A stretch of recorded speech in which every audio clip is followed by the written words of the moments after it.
Salut à tous, alors aujourd'hui on se retrouve pour une nouvelle vidéo et aujourd'hui on se retrouve pour le chapitre 24 du scan de Boruto Naruto Next Generation. Et donc comme vous pouvez le voir, je me suis mis en cosplay de Boruto sans le bandeau parce que bon, là ils sont rentrés à Konoha et que souvent Boruto quand il est à Konoha n'a pas son bandeau. Je trouve qu'on le voit beaucoup moins avec le bandeau qu'on le voyait son père le portait vraiment tout le temps. Boruto lui il le porte qu'en mission. Soit. Donc c'est pour ça que j'ai essayé de coiffer ma perruque sans la wig, donc avec les cheveux de Boruto qui partent tous vers l'arrière comme ça. Je suis pas satisfaite du tout, voilà, je pense que les autres reviews je le ferai avec le bandeau et donc la wig stylisée à mon goût. Voilà, ça c'était juste le petit point et donc on va passer tout de suite à l'épisode. J'ai bien sûr mis mes lentilles, maintenant je les mettrai et puis avec normalement dans un mois l'amélioration au niveau de la lumière et je vous réserve une petite surprise d'ailleurs au niveau de la qualité pour aussi dans un mois et je pense que vous verrez mieux mes lentilles, mais j'ai remarqué quand même que malgré le petit appareil que j'ai, quand je mets mes lentilles vous voyez un petit peu les références, enfin ça fait pas comme si je n'avais pas de lentilles, il y a quand même une petite différence. Et donc on commence le scan, on arrête le blabla. Boruto avec une magnifique page de couverture. Méfiance et intention tourbillonnante. Chapitre 26, le cadeau. Ok, je m'attendais pas du tout à un titre de chapitre comme ça, mais bon, c'est d'accord. On va voir, parce que j'ai bien évidemment tout vu, sauf je l'ai pas lu en français, voilà, je le lis tout le temps avec vous en français. Une chambre noire, des corps humains plongés dans un liquide. Quel est ce laboratoire à l'atmosphère inquiétante?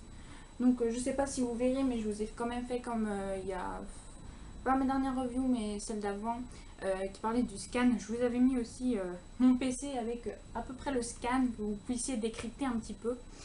Donc voilà, donc là on voit un truc spécial, comme on avait l'habitude de voir plus ou moins avec Orochimaru. Ce qui me fait beaucoup penser à Orochimaru. Ouais, c'est vraiment space. Et donc on voit Kawaki avec Jigen, je crois qu'il s'appelle lui, qui l'a adopté suite à une grosse somme d'argent. Hein. C'est un peu son esclave, on va dire. Bref, on verra la suite. Je pense, enfin, j'ai une petite hypothèse que je pense que si Naruto et tout, ils veulent savoir qui était vraiment Kawaki, je pense qu'ils vont faire appel à Orochimaru pour qu'il puisse les aiguiller, voir s'ils ne connaîtraient pas quelque chose qui aurait été implanté en Kawaki ou autre. Donc on verra bien. Kawaki, toujours. Est-ce le dernier enfant, Jigen? Oui, c'est ça. Traite-le avec respect, Amado. D'accord. Sûrement un genre de. Comme Orochimaru, un genre de mec qui fait des expériences sur des corps. C'est assez horrible. Je te l'ai dit, Kawaki, tu n'as pas à avoir peur. Tu es désormais l'un de nos précieux enfants.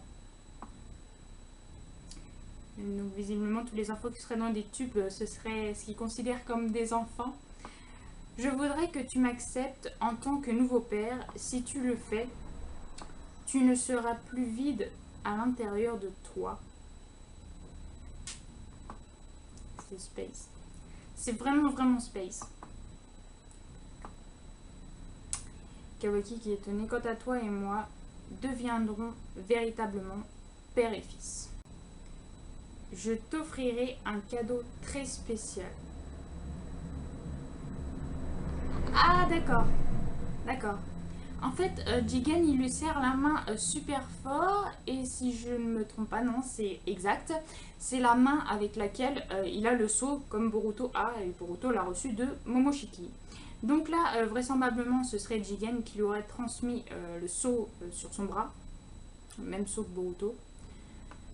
Ok, bon bah déjà ça, moi je pensais que c'était l'autre, l'autre Otsutsuki qu'on ne voyait plus à partir des épisodes là de Boruto à la fin du film, on ne le voyait plus et tout. Je pensais que c'était lui qui lui avait transmis le sceau, mais visiblement ce serait Jigen, celui qui lui a, le père adoptif quoi de Kawaki. Et donc on retrouve Kawaki à l'hôpital de Konoha qui se réveille.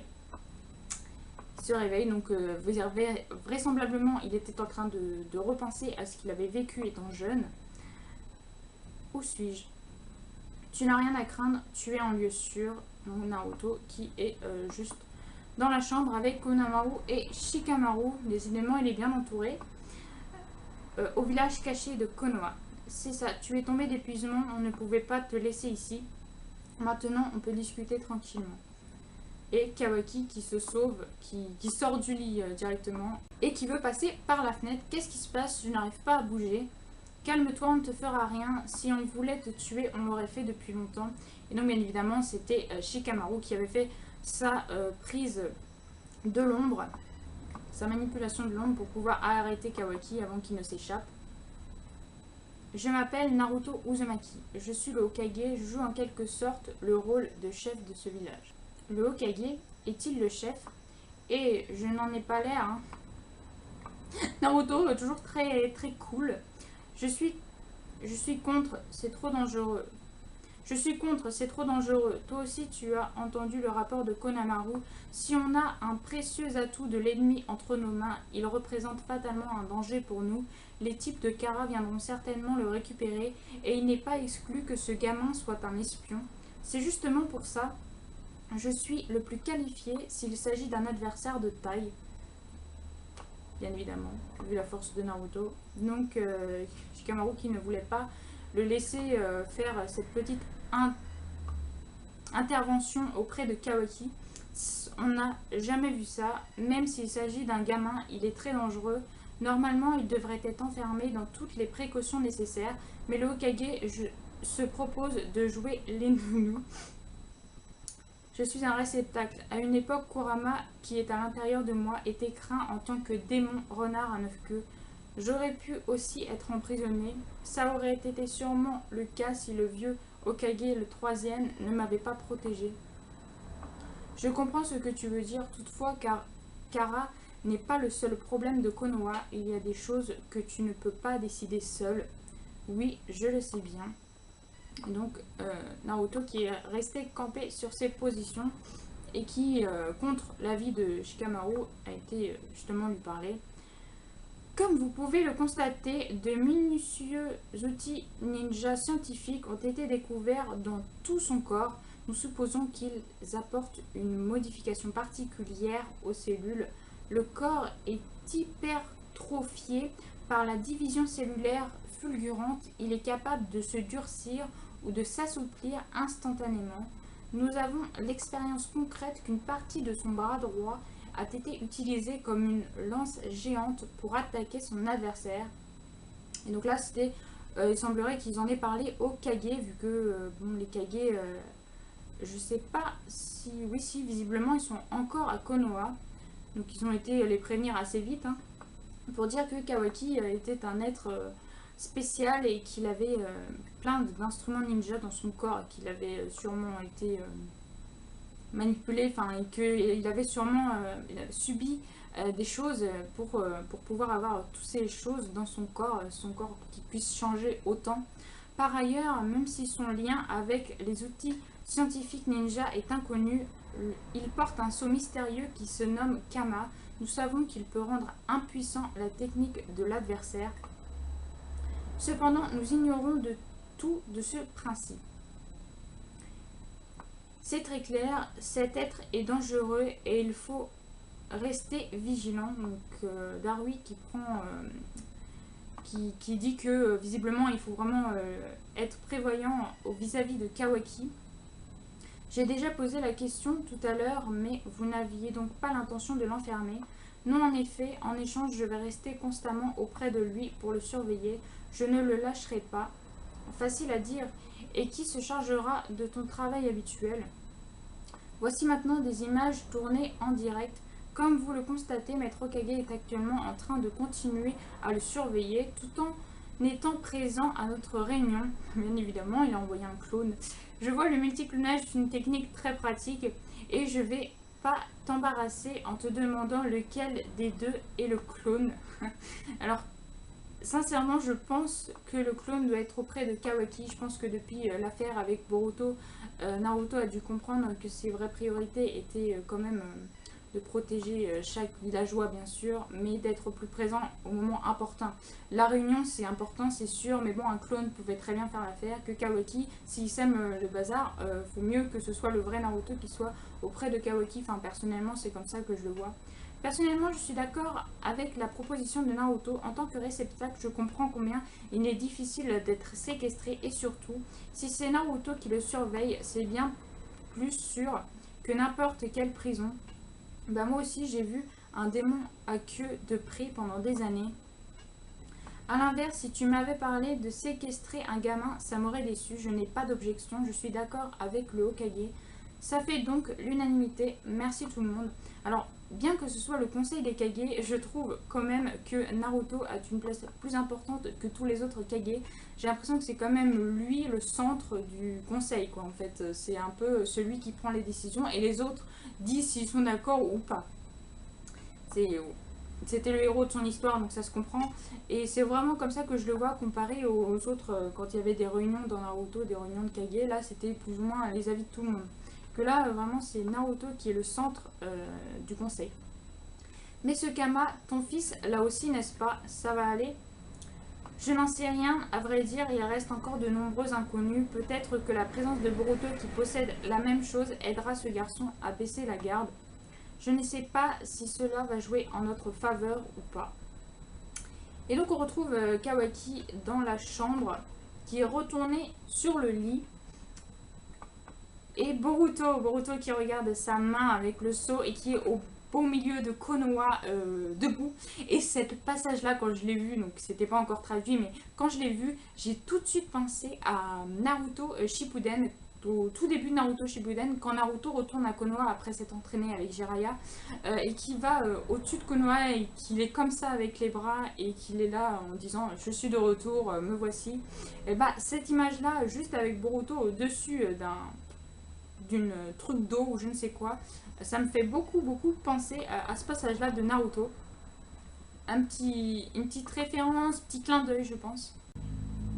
Et donc on retrouve Kawaki dehors et Naruto aussi. Et où comptes-tu m'emmener? Chez moi, on rentre à la maison. Car à partir d'aujourd'hui, d'accord, on va habiter ensemble. Ma femme est un vrai cordon bleu, tu ne seras pas déçu. Genre, Naruto, alors déjà, il veut pas l'envoyer en prison, contrairement aux avis des autres, enfin, plus ou moins, parce qu'ils n'étaient pas tous contre cet avis de l'envoyer en prison.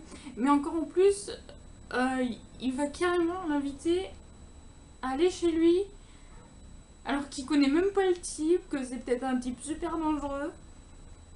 D'accord, ok. Ça, c'est Naruto, hein. On sait de quoi il est capable. Enfin, on sait pas en fait de quoi il est capable, Naruto. Qui est tellement. Il pense au truc tellement sur le fait qu'on s'y attend pas. Et donc Naruto se retourne et il s'aperçoit que Kawaki n'est plus là. C'était prévisible. Ah oui, un petit peu, ouais. Le mec, tu veux l'amener chez toi alors que tu le connais même pas, mais c'est pas grave, on s'en fout, hein. On va dire que c'est normal. Quel imbécile, Hokage ou je ne sais quoi, je ne vais pas me laisser manipuler comme ça. Kawaki qui saute de bâtiment en bâtiment et qui s'arrête tout d'un coup. Et il s'aperçoit que Naruto était là. Salut! Quoi? J'ai pourtant avancé droit devant moi, alors ça signifie qu'il a fait un détour et qu'il a réussi à me devancer. Il est incroyable. S'il s'agit de faire l'exercice avant le repas, ce n'est pas assez, mais ça suffit, non? Allez, on rentre. Là, je pense que s'il veut jouer à chat, c'est pas le meilleur ninja avec qui il veut gagner pour jouer à chat. Enfin bref, donc là on se retrouve dans la maison de Uzumaki avec la vue sur un pot de fleurs qui semble avoir des tournesols juste en dessous. Donc je rappelle quand même, pour ceux qui ne sauraient pas, parce que c'est possible, le nom de Himawari, donc la fille de Naruto et Hinata, la sœur de Boruto. Himawari, ça signifie tournesol. Donc là, sur le vase des fleurs, il y a des tournesols qui prétendrait que ça ait un rapport avec la fille de Naruto quand même. Ça vous va du thé? Oui, merci. Sens-toi à l'aise, fais comme chez toi. Hein, c'est vrai, je ne te l'ai pas encore demandé. Quel est ton prénom? Donc, ils se sont retrouvés dans la maison des Uzumaki où Hinata leur a servi gentiment du thé. Je t'ai dit tout à l'heure, je t'ai tout dit sur Kara tout à l'heure, je ne suis pas un de leurs membres. J'ai très peu d'informations, alors ne sois pas aussi tendu. Je t'ai déjà dit, non? Pour le moment, tu es ici chez toi. Arrête, ça me dégoûte. Qu'est-ce que tu me veux? Quel est ton objectif? Tu es poursuivi par les membres de cette organisation. Je te dis juste qu'on va peut-être pouvoir te protéger. Psst. Autrement dit, je suis un appât pour les faire venir, mais je pense que vous ne feriez vraiment pas le poids. Ah, ce garçon aussi m'a l'air bien retors. Retors, oui, je sais pas trop qu'est-ce qu'ils veulent voir par retors. M'a l'air un peu retors. Ouais, m'a l'air un peu dur, genre là, qui pense à Boruto. Il y a 2 ennemis, 2 sorties. Et il y a encore une personne dans le couloir. J'ai entendu des petits bruits de pas. Elle semble se méfier de moi. Donc bien évidemment, c'était Himawari qui est en train d'écouter aux portes. Si je sors, c'est côté jardin. Boruto va bientôt rentrer à la maison. Bon, comment vais-je lui expliquer cela? Et donc là, on a visiblement quelqu'un qui frappe justement. En parlant de Boruto, c'est... Ah bah non, en fait c'était pas quelqu'un qui frappe, c'était Kawaki qui a sûrement tapé sur la table puisque la table s'est retrouvée contre Naruto, donc il a fait voler la table. Et donc le pot de fleurs également, donc Naruto qui est surpris, et le pot de fleurs qui bien sûr casse sur le sol. Attends, celui-là alors, Kawaki qui semble vouloir s'enfuir depuis tout à l'heure. De toute façon c'est tout ce qu'il cherche. Et Naruto qui se transforme en mode contrôle de Kurama. Tu ne veux donc vraiment pas comprendre. Kawaki qui a interrompu et qui a des sueurs sur son visage, comme si il avait peur de la puissance de Naruto, qui s'en rendait compte. Écoute bien, libre à toi d'aller où tu veux, toutefois tu n'as pas le droit de te... Je n'ai pas le droit de te quitter des yeux, du moins jusqu'à ce qu'on ait une idée précise de qui tu es. J'ai la responsabilité de protéger le village. Je veux juste te connaître davantage. Je te jure que je n'ai pas l'intention de te blesser. C'est donc ça, le Hokage. Il dégage une force inouïe. Ce type est peut-être plus fort que Jigen. Je ne parviens pas à lui échapper. Haha! Haha! Kawaki qui reconnaît que Naruto est fort. Incroyable. Papa, oh tout va bien Ima, il n'y a rien. Et là, on voit la main de Boruto qui va ouvrir la porte. Je suis entrée. Boruto. Voilà Boruto, j'espère que ça ne va pas être trop compliqué. Naruto qui s'inquiète de voir son fils. Boruto, je suis rentrée. Mais tu es le garçon de... Le gamin Okama.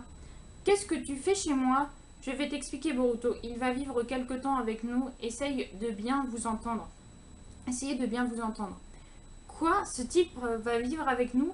Boruto, il est donc le fils du Hokage. C'est quand même dingue. Je n'aurais jamais imaginé que ça arriverait. C'est compliqué. Sois compréhensif s'il te plaît. Et Boruto qui s'aperçoit que il y a justement le vase qui est cassé. Eh mais c'est le vase de Himawari. Ça, franchement, je l'avais déduit. Bien évidemment, j'avais vu que Boruto l'avait vu après être tombé et qu'il ait regardé sa sœur.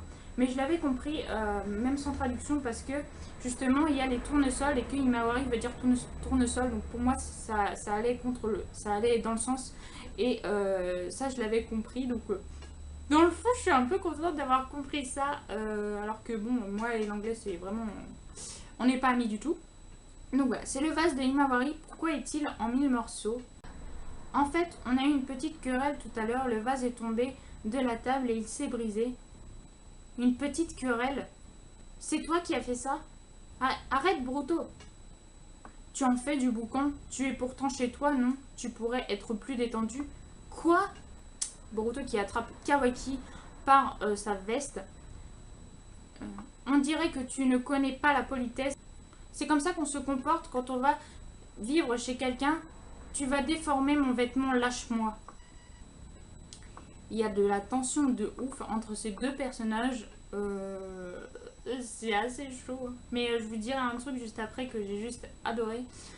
Arrêtez tous les deux. Non, attends, hein. Ce n'est pas un vase quelconque qu'Himawari l'avait fabriqué elle-même et l'avait offert à notre mère pour son anniversaire. Oh, oh c'est trop mignon. Oh, c'est trop mignon. Oh, j'adore cette petite révélation. Kawaki qui donne un coup pour que Boruto lâche son vêtement. Désolé, je n'avais pas de mauvaises intentions. Quoi? T'as encore quelque chose à dire? Moi c'est Kawaki merdeux. Et moi c'est Naruto, souviens-t'en parasite. Voilà la fin de ce chapitre avec la découverte, la présentation de Boruto et Kawaki en face à face. La première vraie confrontation on va dire, parce que bon ils se sont vus dans les chapitres précédents mais c'était plus futile. Donc voilà, un petit chapitre sympa, on n'a pas appris vraiment grand chose, on a vu plus ou moins l'enfant, encore un petit bout de l'enfance de Kawaki avec le fait que bah voilà, c'est comme si c'était une expérience, c'est comme si Kawaki en fait ils ont fait des expériences sur Kawaki mais lui c'est un être humain. Or Mitsuki, lui en différence, c'est qu'il a totalement été créé par une expérience. Donc bon, on verra par la suite. En tout cas, Kawaki, voilà, le personnage, voilà, je suis pas trop fan. Vivre chez les Uzumaki, alors là, je m'y attendais vraiment pas. J'ai vu bien évidemment qu'ils étaient chez eux quand j'avais pas encore lu le chapitre, mais je m'attendais vraiment pas à ce que Naruto l'invite à vivre chez lui. Enfin bref, ça promet d'être vraiment chaud entre Boruto et Kawaki. Parce que Boruto, il a des valeurs, et ça, j'ai juste adoré, parce qu'il protège sa sœur, mais de tout. En fait, sa sœur, pour lui, c'est tout. Comme si ça avait été le déclic quand elle s'était énervée, justement, la première fois qu'à mon avis, ils se sont vraiment disputés, où Himawari a mis ses Byakugan et qu'elle a fait énormément peur à Boruto. Je pense qu'à partir de là, Boruto s'est dit qu'il fallait pas qu'il énerve sa sœur et qu'il exploserait la gueule de tous ceux qui lui feront du mal. Comme, bah, j'ai l'impression d'ailleurs que Himawari, il est un peu le souffre-douleur du manga, parce que la première fois qu'on la voit s'énerver, c'est Boruto qui lui avait cassé son doudou et là elle s'était énervée. Ensuite bah, c'était son gâteau d'anniversaire à Himawari qui était tombé par terre et donc qui était fichu, et puis là c'est le vase qu'elle avait fait pour sa mère et qui vient d'être foutu par terre par Kawaki. Et donc Boruto qui lui pendant les deux où il n'était pas le centre du malheur d'Himawari, eh bien il a été plus ou moins défoncer la gueule à Naruto, enfin il a voulu, et là il voulait défoncer la gueule à Kawaki parce que c'était un précieux cadeau que Himawari avait fait pour offrir à sa mère. Voilà, et juste ça, voilà, ça me fait encore plus adorer le personnage. J'aime beaucoup les valeurs de Boruto, j'aime beaucoup sa personnalité. J'ai beau ne pas adorer le manga Boruto, le personnage en lui-même, je l'adore et c'est limite ça qui me fait continuer. Alors certes, j'ai dit dans les précédentes reviews que ça commençait à être de plus en plus intéressant et tout, ce qui est vrai. Là, un petit peu déçu quand même de ce chapitre, malgré que bon, on a la famille Uzumaki et que j'aime beaucoup quand on les voit ensemble. Un petit peu déçu quand même d'apprendre si peu de choses sur, ce petit chapitre, voilà. Et donc, le prochain chapitre paraîtra le 22 septembre. Ouais, donc là, j'ai tourné le 20 septembre. Je ne sais pas si vous aurez aujourd'hui ou demain, mais bon, en tout cas, vous l'aurez dans ces eaux-là. Et donc, dans un mois, on aura l'autre chapitre. Et je pense que je pourrais vous offrir une meilleure qualité et une meilleure luminosité. J'ai vraiment hâte, et puis de pouvoir faire tous mes projets que j'ai aussi en tête. J'en ai de plus en plus et ça fait trop plaisir. En tout cas, j'espère que cette review vous aura plu, que ma coiffure de ma perruque que j'ai fait spécialement pour cette review là vous plaira aussi, malgré que moi elle ne me plaît pas du tout. Je suis pas fière de ce que j'ai fait. En tout cas, j'espère quand même que ça vous plaira et moi je vous dis à la prochaine. Ciao ciao.